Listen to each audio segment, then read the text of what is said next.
Joe Here we go. Rogan had some things to say about video games this week, and we're honestly kind of on his side.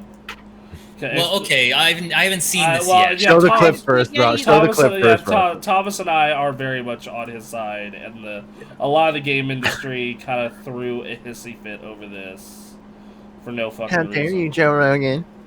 Yeah, very. So yeah, hold on. I'm gonna full screen this, cover our ugly faces. Oh man, Just the truth hurts, man. I didn't want to be hit with the truth today, Bronson. This is not a good day for it. No, everyone here is beautiful people. I know that. The Joe Rogan experience. Is everyone ready? Is everyone on the stream with the volume? Yes. All right. Cool.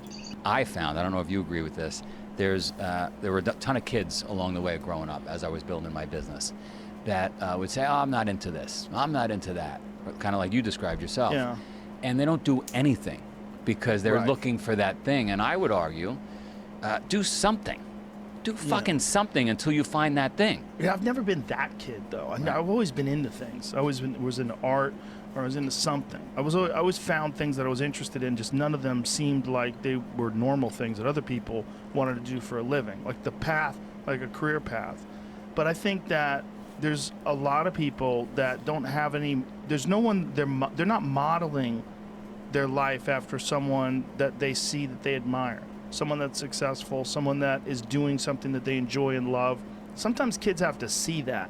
Right. And if their parents are living a bullshit life and their neighbors live in a bullshit life and most of their family lives a bullshit life, they just fucking lay around, you know? Yeah. And then they seek refuge in drugs or video games or something that stimulates them. And video games are a real problem. They're a real problem. You know why? Because they're fucking fun. Addictive. And you don't, yeah, well, I have a real problem with them. And you do them, and they're real exciting, but you don't get anywhere. Right. It's like you could do like martial arts, right? You could learn jujitsu. You get obsessed by jujitsu, and then 3 years later, you're like an elite jujitsu athlete. You're entering in competitions. You're a purple belt. You're moving up. Yeah, you're doing well. Right. You're thinking like, I might be able to open my own school one You day. got confidence. Yeah, if I have 100 students and those 100 students are paying me X amount of dollars per month, I can make a living. Holy shit, I can have this would be amazing. And then you see your jiu-jitsu school and your jiu-jitsu instructor has all these students and drives a Mercedes and he's got a nice family and like, that's the future. This way you're doing something exciting and fun and you don't. Or you could just be playing fucking video games. 3 years later, you could be that same kid just playing video games, waiting for the next whatever the fuck game is, you know, next Xbox game to come out, and you're gonna waste your time. You have children. I have children, and it's a big battle in the house. Yes. And my kids, I don't know if you're going through this, but my kids are now saying, "Well, Dad, this guy made all this money with this video game. That he's That's a man." real too. That's right? real too now. So like that's 1 in a billion, kid. I don't know if it's 1 in a billion, but you know, look, I heard the same argument about comedy. My own parents were like, "Do you know how few people make it as a comedian?" I was like, "Okay, does anybody make it? Somebody makes it, right? They figure out how to do it. They make a living. I'm gonna do that. Just stop. Look, I know what I'm doing." I was real lucky that my parents were not around very much, so I didn't get much advice. So I figured it out myself. So there was no one telling me I couldn't do it. Got it. So Green fields. I was like, I'm gonna find my way through this, and since no one's telling me it's impossible, no one's telling me I can't. Occasionally, I would hear someone say, "What are the odds?" I'm like, "Listen, to this fucking loser." That's my thought. Was always like, Right. that guy's a loser. Like, if you think like that, you're a loser. But there are kids that make a lot of fucking money Right, playing video video games. But the thing is, like, you have to be adaptable. You have to be able to play multiple video games, because the one video game that you get really good at, what are the odds that's going to be around 5 years from now? Right. You know, like, what's the big one now? Like Fortnite? Is that? Do they make Fortnite. money off of that? Yeah. And then there's Call of Duty. Call of Duty, They make yeah. money off that. What's the big money? StarCraft used to be the big one, right? That, League of Legends, Counter-Strike. Counter-Strike is it's still the Half-Life mod. Yeah, variations of it have come out, but Mhm. it's still basically the same exact game. They don't make money off Quake though, right? Not really. Nah, really. No. A couple, one or two guys did, I think. Yeah, see, it's you got to pick the right game, You know, you could be And what are you obsessed gonna do? with the But what are wrong you gonna do? game. You're gonna spend 5-10 hours a day in that You house? have to. Right. You would have to. All right, so that was the clip.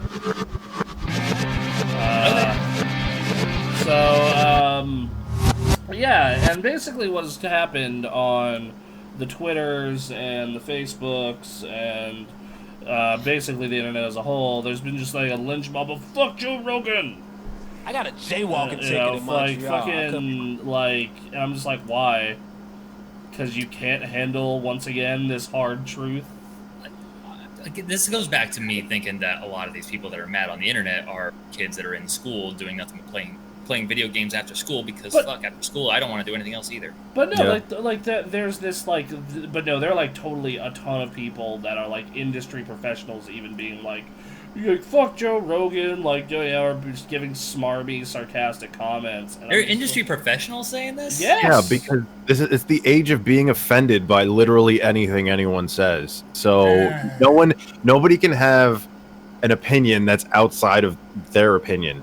That's how this functions. The worst part is I've seen clips all over, and they cut that part right before he starts saying, "There's kids that make a ton of money, and I did comedy, and my parents told me I wouldn't amount to anything, and I wouldn't make money." DualShockers totally did that in their article. Yeah.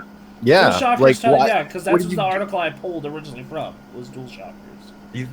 They're being ridiculous. Like, yes, it's just like any profession, right? Except this one is less mainstream. It's becoming more mainstream, but you need to work at it. And most of us are not going to ascend to that level. It's just not going to happen. Not everybody's going to be Tyler Blevins. Fucking PewDiePie and Ninja come out making fun of this shit, and fucking like, and I'm just like, yeah. This is something that the community is aware of. Like I every other day I see a tweet saying like, remember, streaming is a hobby. Like, I feel like this is something that the community is well aware of, so I'm shocked that there is any form of outrage over those statements. No, I think there are people that are, that are aware that it's a hobby, but then there are people who are, then there are the people who, are just like, full on, like fucking hate boner for this. And I get like that gaming's had a lot of negative rap this year. That's like this just kind of, some people feel like piling on, but like you have fucking Ninja and PewDiePie of all people going to fucking argue against this shit. I just like roll my eyes and I'm like, oh, you mean you two who are like the 0.1% that made it? Oh, I mean, dude. Part of me thinks that that's just a good business move, is to be that person that fights on behalf of the gamers. Yeah, but I mean that is true. But if you go on like Ninja's Twitter, it's absurd. I'm like literally, I can't even scroll without seeing him tweeting about this for the past like 4 days, and I'm just rolling my eyes. I'm like, dude, you get to talk about this because you're in the position. You're one of those people that made it, but you know the circumstances even better because you've been through it. So you understand how difficult it is and how much time you have to put in and how unrealistic this is. That's like saying everybody can become a doctor. No, they can't. They don't have the mental capacity or the work ethic to do that. So why do you think that that's a thing? I want to give you some perspective here on how hard it actually is to make full-time, consistent income on Twitch or even as a professional gamer. Because I've done semi-pro gaming for Halo, and I have, I've been doing this for 9 years now. I have had more success than a lot of people have had in this industry. I've been to 4 E3s, a CES, we've gotten multiple sponsorships of a large amount when I was at the previous company, and had a lot of stuff go in our favor, and I have a very good resume, and we are nowhere near doing this full-time. Not even close. Not even close. Like I have a decent name in the industry as a whole, and like some decent sized people know of me, and even then we get like okay traction. Now we're not going full bore and doing some things we could be doing, but even then, like, I want you to, like, think about that. Like, that tells you how hard it is. You know? And then once you get there, you have to maintain it, which is even fucking harder. Yeah, and it's not... a lot of people think it's just playing a video game and purchasing some really cheap mic and a headset and then streaming off of your console or your PC. And if you do that long enough, you're going to make it. Like, let's just be honest. Most of the people that try this, one, don't have the work ethic. Two, do not have the personality, if any personality at all, to do this. And three, don't have the knowledge or the skill set to really further themselves in this business. It's just not a thing, man. Well, like, it requires so much self-teaching. Yeah. And then on top of that, like, let's go and look at, like, you know, how many people, like, can't even maintain a fucking stream schedule. I know so many people are like, I want to stream, I want to be a streamer, but, like, can't even maintain a fucking stream schedule. Like, that's the hardest part, actually, is just maintaining that schedule, sticking to it. Like, at least for me in my experience so far, but I'm just starting out. Well, yeah, that's why I was very tentative when with, like, the way I planned my part of the schedule. I was like, yeah, I can realistically do 2 days a week for solo streams. You know, like, that, like, fact.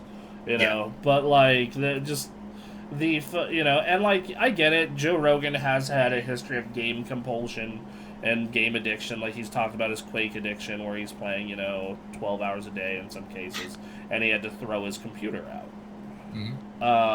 Like that's actually something that I want to talk about, is that first part where, like, games can take over that part of you that's, like, ambitious and trying to accomplish things somewhere. Like, games are they are made to be about that. And I've noticed that consciously with Destiny 2. There's the little condensed form in just the gameplay loop of, you know, just shooting, running, and getting guys and getting points, whatever points. But, you know, getting loot, progressing, getting better, and just the dopamine hits that when you get, like, a headshot just right, or, you know, you're even just, like, sprinting, jumping, and then hitting a slide right when you land, and, like, just how they've made that feel good. And then you've got the loop of loot, and now you got to go back to the tower, and you got to get all this stuff taken care of, and then you've got challenges to complete, and you got bounties, and then you got these raids. We're gonna schedule a raid together, and it's down to a science now where they can get you that hit of accomplishing something, but accomplishing something is not going to get you money. It's not really necessarily furthering skills in your outside life. Right. And that can be a problem. It's a virtual form of instant gratification, is what it is. Let me, you know, and, you know, people be like, what about pro gaming? What about pro gaming? Dude, I was on a semi-pro Halo team. Like, we made money. And, like, do you know how, like, we were practicing, like, 4 hours a night, like, 6 days a week. And, like, we were only semi-pro. The chances of you... And that's when Halo was, like, the king shit of console esports. Yeah. Right. And, like... So, like, the chances of you making it in pro gaming are so unbelievably tiny, be it coaching or playing. Like, it is the smallest part of the gaming industry pie. Look, I'm going to tell you a real... if you want to get into video games and just work in video games, the fastest way is go be a programmer. There are not nearly enough of them. Go be a programmer. Yeah. Like, straight up. If you want to do this kind of work, you know, like, how many, you know, like, you know, Devin Nash talked about this during this topic is, like, yeah, you know, there are a lot of pro streamers that, you know, once they're done streaming, they, like, go into QA because that's all they know what to do. Like, just, like, unless they bother to learn video editing or, you know, photo editing, because that's kind of a skill that's important for promoting a YouTube. Or they go into social media because, like, that's all they know how to do. Community management. Yeah, like, versus, you know, and like, there's the, you know, so I get, you know, like, I totally get where it's coming from. Like, like, let's put this way, like, we all know Lexi here. You know, we're friends with Lexi. and she's a fantastic streamer. I highly recommend you check out her stuff. And the thing about her stream is, though, like, she makes full-time income off of Twitch, which means she's in, like, a bracket of 0.4% of people on Twitch. That's how many people make. So Twitch has, like, over 30 million broadcasters. 0.4% of them make full-time income. Yeah. That's insane for any industry. That's crazy. Right. Literally. Because there's so many people that are doing this and want to get in on this and and don't want to put in the necessary work to necessarily get good at it, and like be entertaining and like watch their shit and figure out like why that is. It's funny because it like kind of mirrors, to me anyways, it mirrors like the restaurant industry.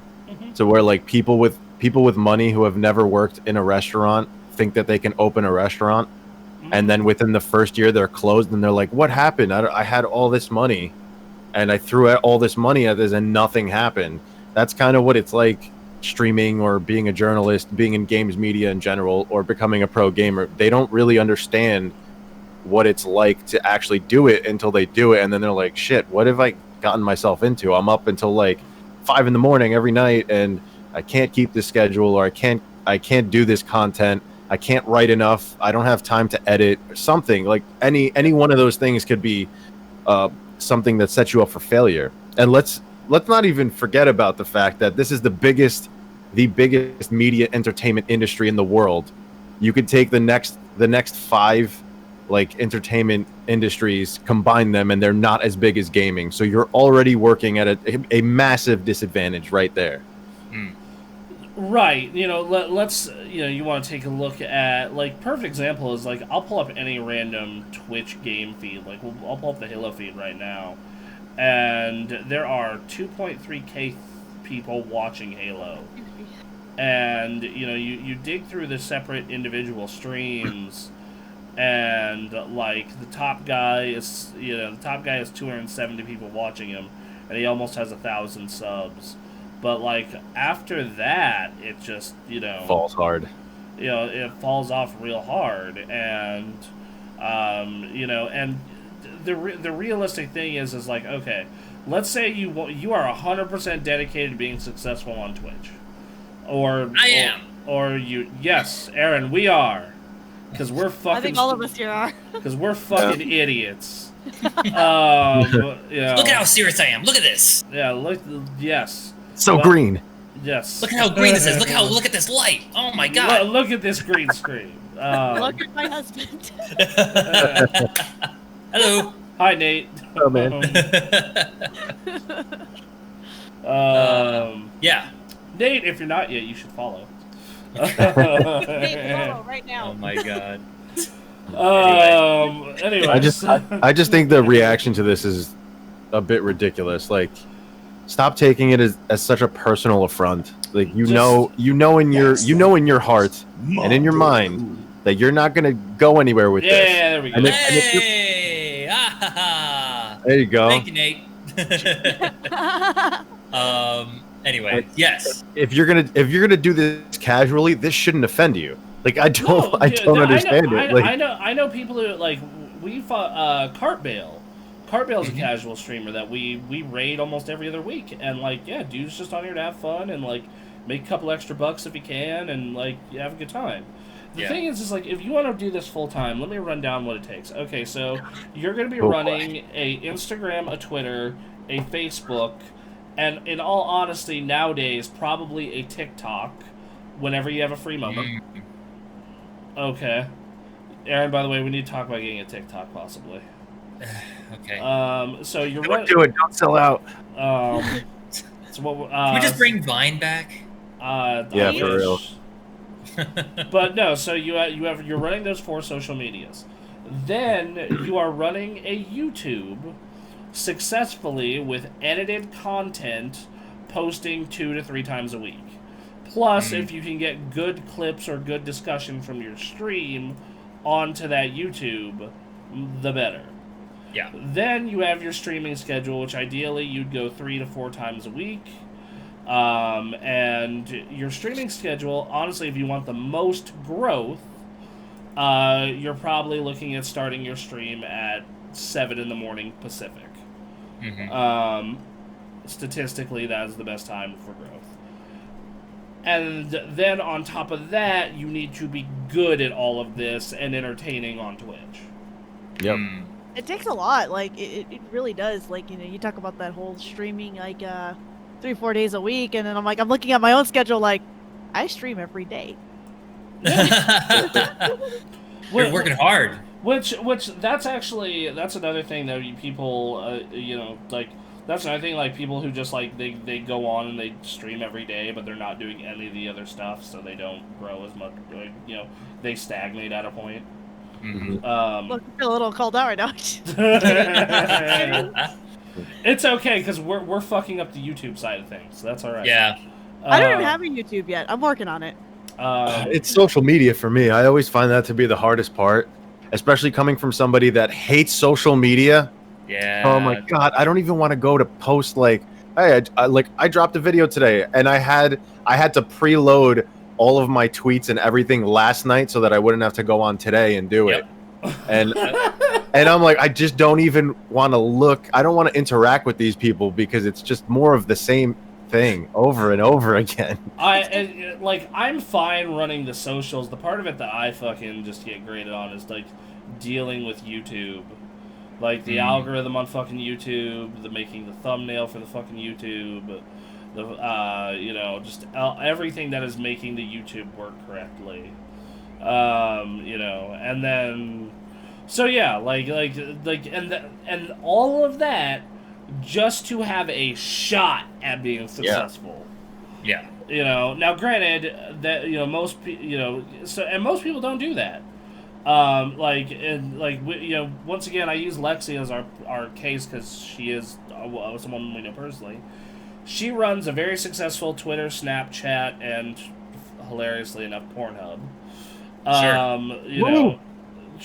Yes, that's how we're gonna get popular on Twitch, boys.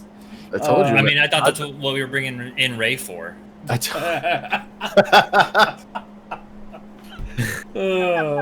told you guys, man. Our thing is called Sticks and Crits, and our backup plan, if it fails, is to go to Pornhub, and we're gonna call it Tits and Dicks. And that's it. There you go. That's it. That's the B plan right there, baby. Your C plan is hope we get successful and then buy you.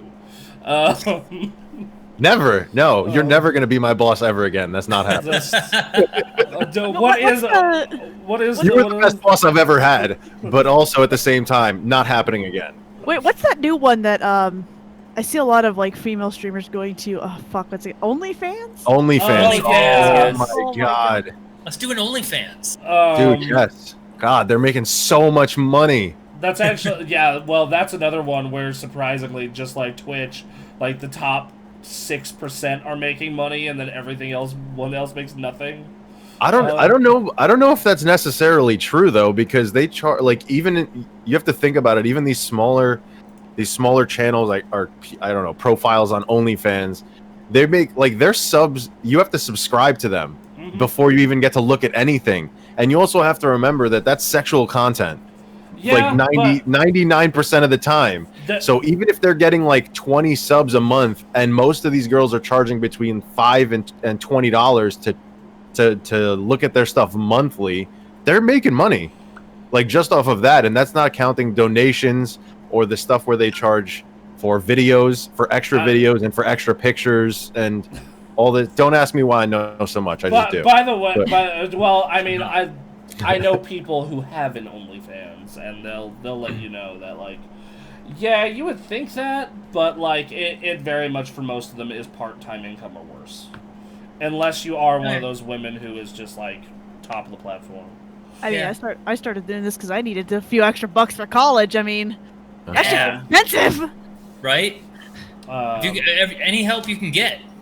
Exactly, and I enjoy, and we, as I said earlier, we all particularly enjoy doing this. So, why not combine income, earning money, and something we like to do, into one, you know? Yeah, Yeah. absolutely. Of course. But once again, the hard part goes back to the whole, trying to make it a full-time thing and earning real money. It requires pretty much, like I said, everything I listed and more. And, like, Devin Nash, he went over on, like, he talked about this Joe Rogan thing. He's like, he talked about how, like, yeah, he totally made it to full-time Twitch income, doing it part-time, funnily enough. Because, like, but to be able to do that, like, okay, he realized he's not funny enough, so he took improv classes. And he took, like, public speaking classes. And Smart. Yeah, totally smart. Like, absolutely. Like, and, it's about recognizing, like, what the holes in your game are and cleaning it up and, fixing it and whatnot. Yeah. So... I realized I was, like, the worst editor in the world. So I went out and I got an editor. I didn't even decide to learn it. I was like... Because I have to write scripts for my stuff, which that alone takes hours to do, and I'm the pickiest fucking writer in the universe, so I'll write something, and I'm about to record it, and I'm like, I don't like this part, and I'll just redo the whole damn thing.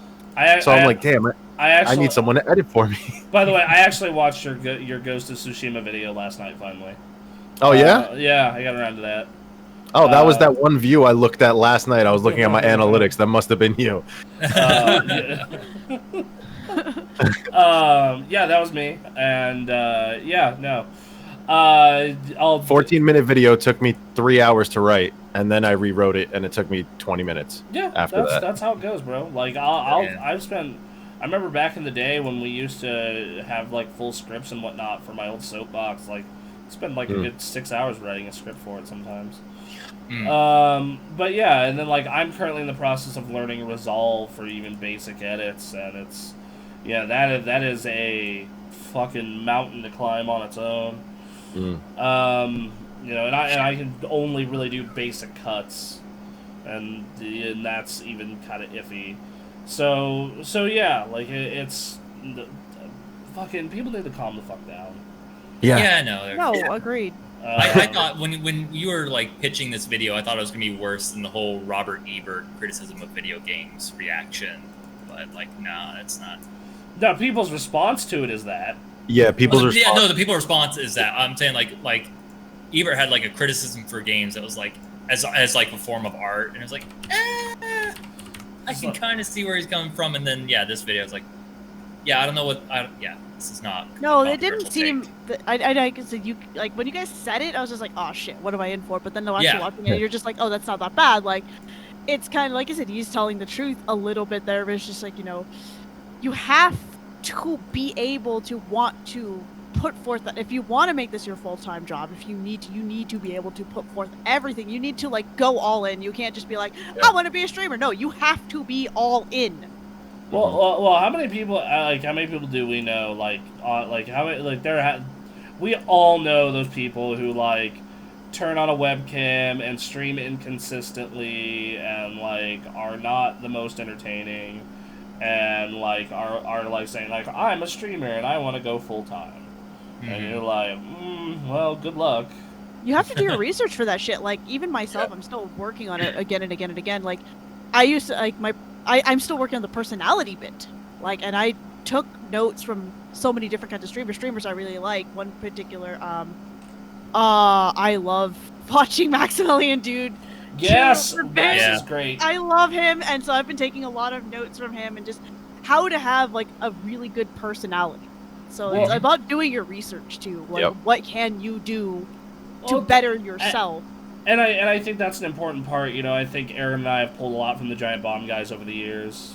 Yeah. I think that I've definitely pulled stuff from the Castle Super Beast guys that I really liked. And particularly this format is stolen straight from Castle Super Beast. We held it down and bloodily ripped it off. I mean, in the time of COVID, this is kind of everyone's format, right? Yeah, but, like, so yeah, like, there's definitely, so yeah, like, and the thing is like, I think Joe Rogan's message is very powerful at the end, where it's like, hey man, if you want it, go do it. Yeah. But, like, if you want it, go do it, but it's fucking hard. We know that it's hard. You have to want it. Yeah. Like you are going to have the reality of, like, that comes very often of, like, hey, this YouTube video needs to get published. I'm not sleeping. Right. You know, like I mean, you know, you need to prioritize some sleep here and there, but like it's very much true. Like you need to prioritize your time and like even schedule it out.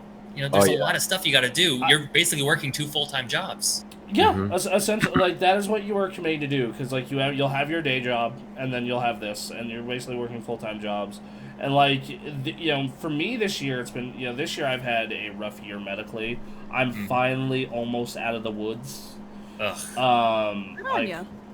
Yeah, like I'm fine. I'm about hopefully 2 to 3 weeks away from being out of the woods. Shit. And entirely, like, no more wound care, no more other than my regular doctor appointment, like out of the woods. And like that on top of it, like like that makes if you have something like that going on, like it makes it even like extra hard. Like running a YouTube, or like if you have family stuff going on. But once again, if you want it, you'll do it. You'll fucking if you want it, you'll do it. You'll put the time in. Are you the other thing is, like, I tried to tell people about all this and like what to expect and all this, because they're all up in arms. I'm like, are you prepared to possibly have 0 views for months on end? Are you prepared to stream to nobody, to post YouTube videos to nobody, and just have a constant stench of failure on you? And most of them are no, because a lot of people aren't built to learn from failure. They just take failure and they walk away. So. Exactly. Like, I mean, for fuck's sake, I know that, like, I've had some successes, but off and on been banging my head against that wall for, half a decade almost. Like, and like, once again, have had successes, was very close to full-time income, but, shit happens, as the old saying says. Remember how bright-eyed and bushy-tailed I came into it? Yeah, no, and I remember, like, being like, yeah, you'll learn. Did I fucking learn? Did I learn? Yeah, I will say that E3 with you and Ray is one of the top 2 events I've ever been to. We were champs. We were champs. Yeah, I'm really bummed that our video editor fucked us because like we killed it. But it is what it is. But yeah, that was one of the most fun, like, energetic events I had in a very long time, and that's the other thing. Like, if you want to go out and do event coverage, like, hey, PAX is open to the public, and guess what? Developers, especially the indie ones, typically don't turn interviews down, even from non-press. Dude, I even have like a little story, and just for oh man, I remember my first bad experience covering, which wasn't even at E3. It was at New York Comic Con. I remember those videos. Go on. Yeah, so I set up interviews to do like and this was different stuff. It wasn't even game coverage, but I was doing interviews with the cast of Shannara Chronicles. So I set up, and I come in, and I've never been in this type of setup before. And they have five different outlets, including us. And they're like, okay, you have 2 minutes with every single person. And I was like, cool. So I nailed out the questions. I'm like, all right, I should take them like 20 seconds to answer. And they would come in 2 minutes, and then you'd get the next person. So I do 3 interviews with 3 of the cast members.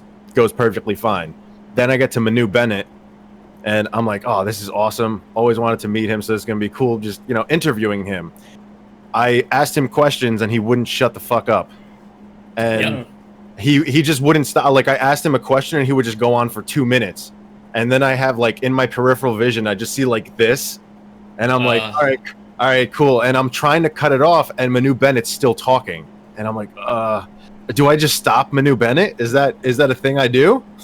And he eventually stops talking, and I'm like, all right, cool, that's it, thanks, whatever. I close it out, and the lady comes up to me. She's like, you went on for 7 minutes. I was like, he wouldn't stop talking. What do you want me to do? You want me to tell Manu Bennett to go fuck himself on my show? Like, like what? And they're like, no, you have to, like, cut it off at 2 minutes. They're like, we're gonna make you skip the next interview.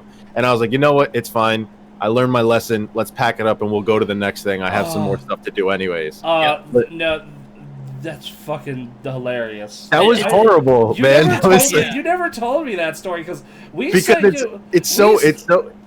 embarrassing only for the fact that I've watched every show Manu Bennett's been on, and I got to meet him, and I was like, yeah, cool. I'm just gonna let him talk, and I fucked everything up for like everybody. Because we just sent you and Tammy to New York, and we're like, yeah, I hope they do well.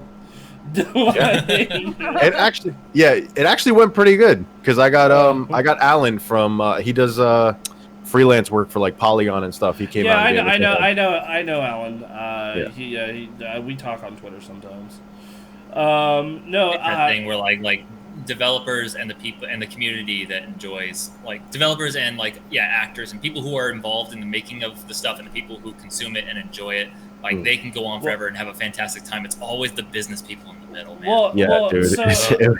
That was my first negative experience too at like any coverage, and I was like, my point was like stuff like that out of your control can completely happen. There are two stories that completely stand out in my mind for shit that's out of control, which is the first one is SNK/NIS runs a yearly press event. Where they invite all the press out to come see all the new stuff they're doing for the year. Jericho, you would love it. And they try and make it a like party atmosphere, and like they usually host it at a bar or like a club, but normally it's like well lit and really nice. But the second one we went to these, it was in San Francisco, in the darkest bar in the fucking universe. Great. And and our primary content for events at the time, and I actually still think this is the best way to do content at events, is interviews. Mm-hmm. So we're like, okay, how are we gonna do interviews in the fucking pitch black? And podcast interviews. Yeah. At night. And take a picture of them from Getty Images or something, and then just have like the mouth like separate like you're a Canadian in South Park. Oh, hey, nice to see you. Oh, hey, guy. Great. Hey, buddy. But what we ended up doing is like some of the developers were like, we found a well-lit area. Some of them we stood in front of the TV and it was like just enough light for the demo they were showing. But you're getting the light off the TV. That's amazing. Oh, you want to talk about the best one though? Is I got to interview the man who created Danganronpa and Disgaea. Wow. And his rooms are all upstairs. His interviews are all upstairs and in a private area that is dark as dark can get. And and Anthony and I didn't have a camera light at the time because we never had to deal with this. We're used to fucking trade shows where like you have so many lights, it's just beaming down on you and you're sweating to death, so it's not something to worry about.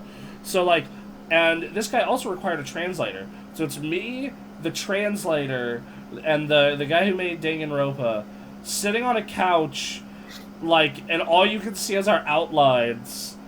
And we're doing this long-ass interview, and it's long as hell because everything has to go through the translator, as Thomas knows from our Gran Turismo interview. Yep. Oh, that was so much fun. Yeah, my arm killed me by the end of that.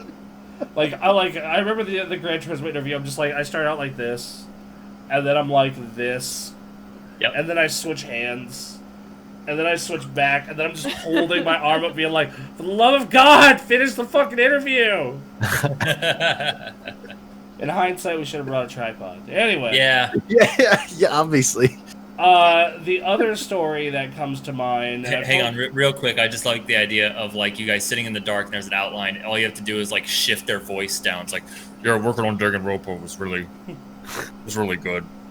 Like if it wasn't, like, an interview for someone, you would just, like, hide the identity entirely. Like, this guy's talking about a video game. He didn't want to be seen. But, yeah, and then... this story I've told before, the fucking Namco one, where, okay, so... We had an appointment scheduled for Namco the last day of E3 in the afternoon for Ray and I to see a bunch of games.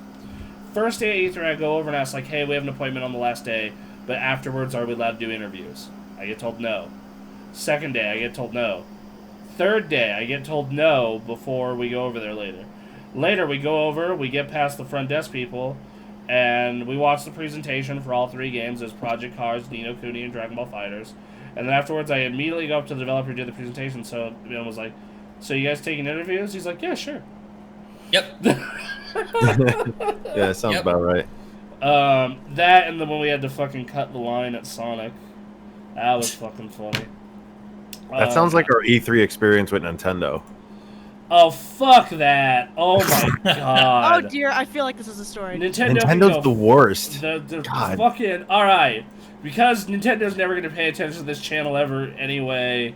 Yeah, we don't have Nintendo content. They can't copyright anything here. I mean, we have Nintendo content, but most of it's inappropriate. And we're not big enough to where we're so big they can't ignore us, so fuck yeah. You know, we say the no words. Yeah. So Nintendo is incredibly hard to work with from the press unless you really drink their Kool-Aid. Like if you're a Nintendo enthusiast, if you're like a Katie Wilson or a black nerd where like Nintendo can do no wrong, Nintendo's perfect, like that kind of person, then no problem. Or you're just so unbelievably huge that they can't ignore you. IGN, iJustine, those kind of people. Anyone else, you have to fucking beg to even get a contact. Okay? And we had tried for years, fucking years, to get a Nintendo contact. And, like, our boss had one, but, like, they never got us anything. I was like, okay, no, we're going to get Nintendo contact that actually fucking responds. So, every day at E3, we send Thomas down. Thanks for that, by the way. Constant rejection didn't do anything to my ego. Anyway, we send Thomas down every day, and they're like, no, fuck off, no. And then we became friends with the biggest Pokemon YouTube channel in Italy. Yeah. And they and the way Nintendo doesn't handle its press like anyone else. Like Microsoft, it's just worldwide. Sony, it's Japan and America. Fucking Nintendo is like literally region specific.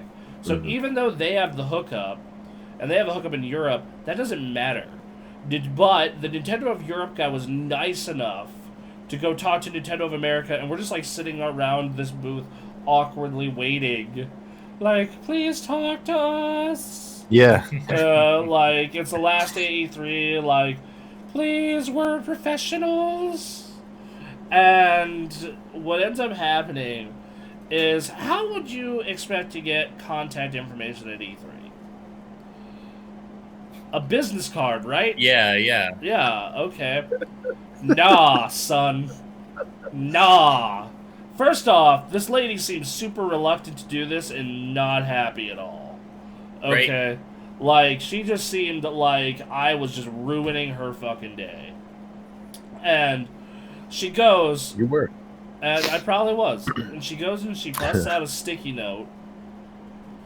And she writes on her email, folds it in half, and slides it to me.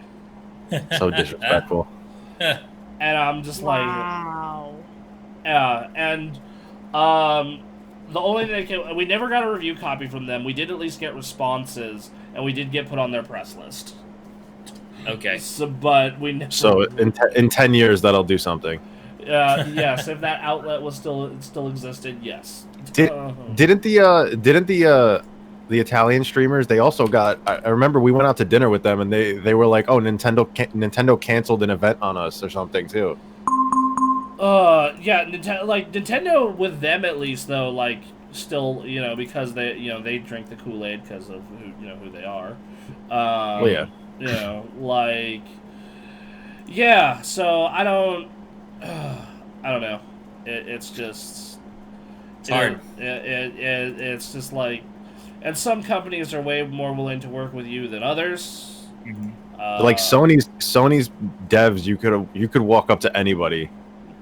Yes, you can walk up to anybody. As for Sony contacting them directly, different story. That's a different animal.